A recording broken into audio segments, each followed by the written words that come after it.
animals. But today we are going to be learning about animal habitat. We are going to be learning where they live. So first we're going to recap what we've learned. We have been learning about amphibians. We have been learning about the different categories. The one thing we haven't learned about is the invertebrate. An invertebrate just means an animal that hasn't got a backbone.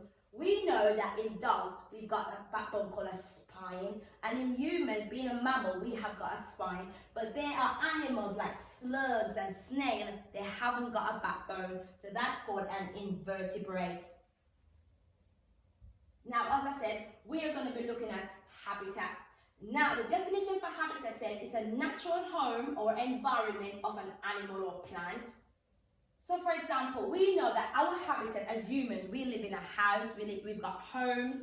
But animals, for example, like a bear, it lives in a cave. A bird lives in a nest. So they've got different homes. We know that fish and shark live in the sea. So that's their natural habitat. Because a fish would never be walking around on land.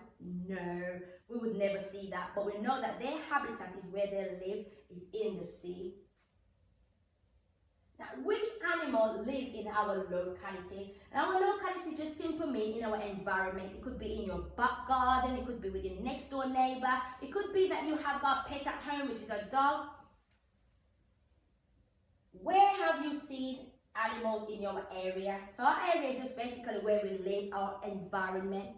Now, where I live, in the garden, I've got worms, I've got earthworms, I've got slugs, I've got snails, I can find ladybirds. So these are some animals that I can find in my local area. I want you to have a think at home with your adult and see which animals live in your locality and which animals you can find in your area. Now, when you have thought about it, let's go on an animal hunt. Now, you can pause the video here and have a go and scrummage in your garden, have a go at digging and see if you can find any earthworms, see if you can find any snails, see if you can find any bugs, see if you can find any ladybird, whatever you find, just have a look and make a list of all the animals that you have found. And if you can, take some pictures and send them in.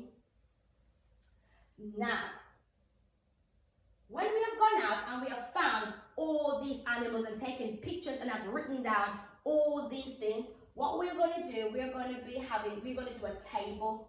We're going to do a table with a tally of all our animals, and we're going to see some similarities and some differences in our animals that we have found. Now, I want you at home to have a think with your adult and see if you can find the answers for these. It says, which animal have 8 legs? Now have a think with your adult at home. Won't tell you the answer just yet. 2. Name 2 animals with 6 legs. It's a tricky one. 3. Which animal might live in a nest? And I want you to write these down because at the end, we are going to reveal the answers. And you can put a tick if you've got it right.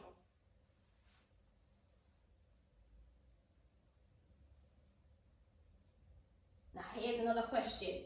How does a spider trap its food? Is it in a net? Is it in a web? Is it in a bucket? Is it in a nest? And I want you to have a go at home and write your answers down. So if it's A, in a net, is it B, in a web? Is it C, in a bucket, or is it D, in a nest? Have a think. And the answers, if you say an animal with 8 legs, spider, insect with 6 legs, fly, or ladybird and bees, if you came up with that answer. 3, who lives in a nest? A bird. And where does the spider catch its food? In a web. And this one will say, true or false, all insects have legs. And then again, the answer is true. All insects have 6 legs. Now I'm going to ask you a question. Remind me, what does habitat mean? Remember, habitat is another place for home. It's where you and I live. So, and habitat is, talk with your adult at home and see if you can come up with the answer.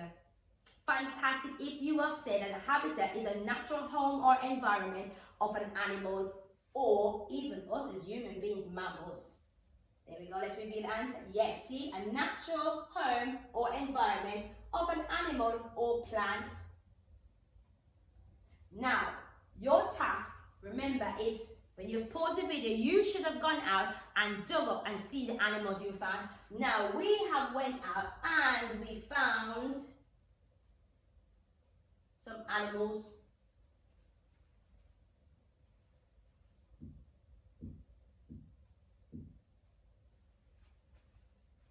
So we found earthworm.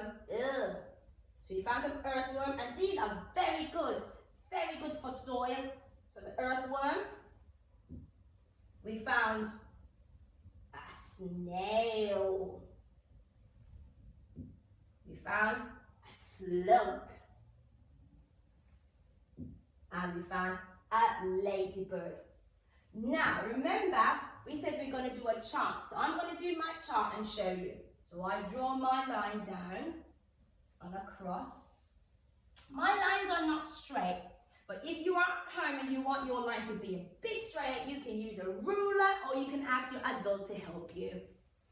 So I draw another line across and I draw a line down because I'm going to look at my animals. So I know the name, I'm going to put in this one, the name of animals that I found in my environment.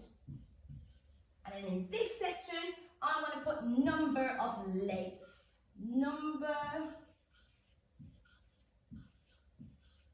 of legs. Oops, sorry. Should be a S.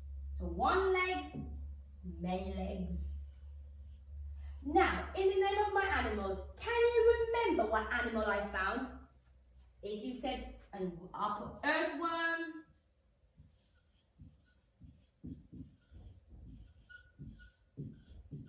I found a snail, I found a slug, and I found a ladybug.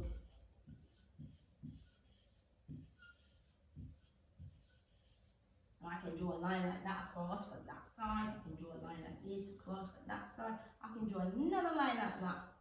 So now, earthworm. Have my earthworm got any legs? No, so I can put a 0. Has my snail got any legs? No, I can put a 0. Has my slug got any legs? No, I can put a 0. Has my ladybug got any legs? Yes, so I know my ladybug is an insect. So my insect has 6 legs.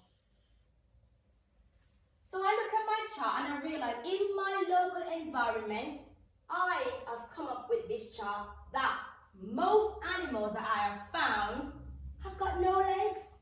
However, I found one animal with 6 legs. So that tells me that there's a lot of animals and a lot of things going on in my soil and in my garden with animals without any legs.